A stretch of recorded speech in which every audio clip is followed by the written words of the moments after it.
Starting with Taiwan, Taiwan has said that it is willing to hold talks with China as long as they are willing to change their confrontational stand.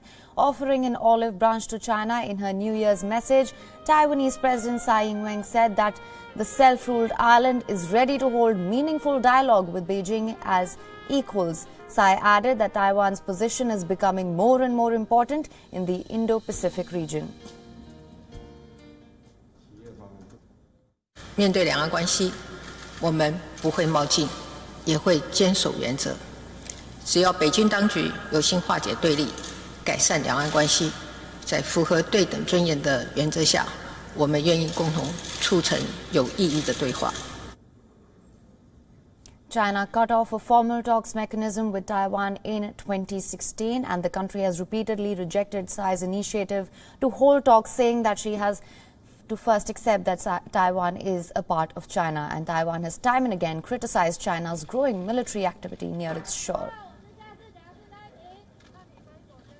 And for more on this, William Yang, Vice President of Taiwan's Foreign Correspondents Club, is joining us live from Taiwan. Thank you so much for joining us. How do you think China will react to this?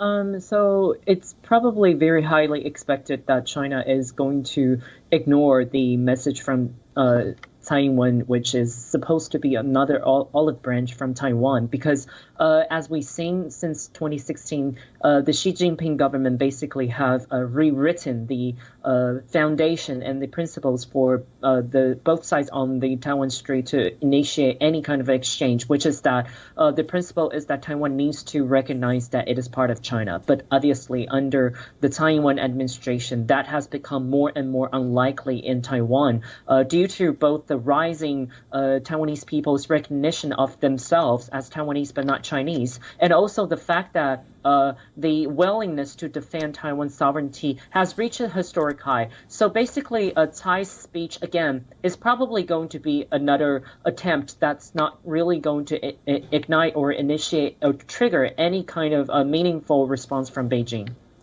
And yes, thank you for mentioning that, because we mentioned this earlier as well, that the country has repeatedly rejected Tsai's initiative to hold talks. But say that these talks were to happen, what can we expect then?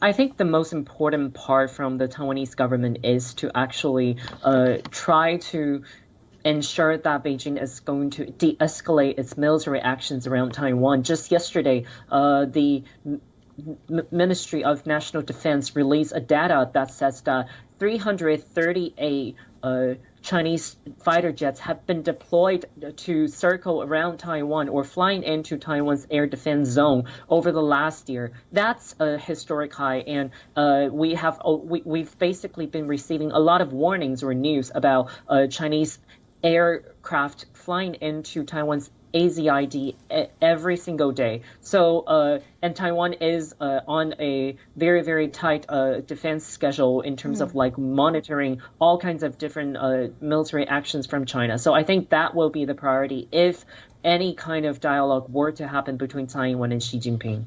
All right, William Yang, thank you so much for joining us with all those details. WION is now available in your country. Download the app now. Get all the news on the move.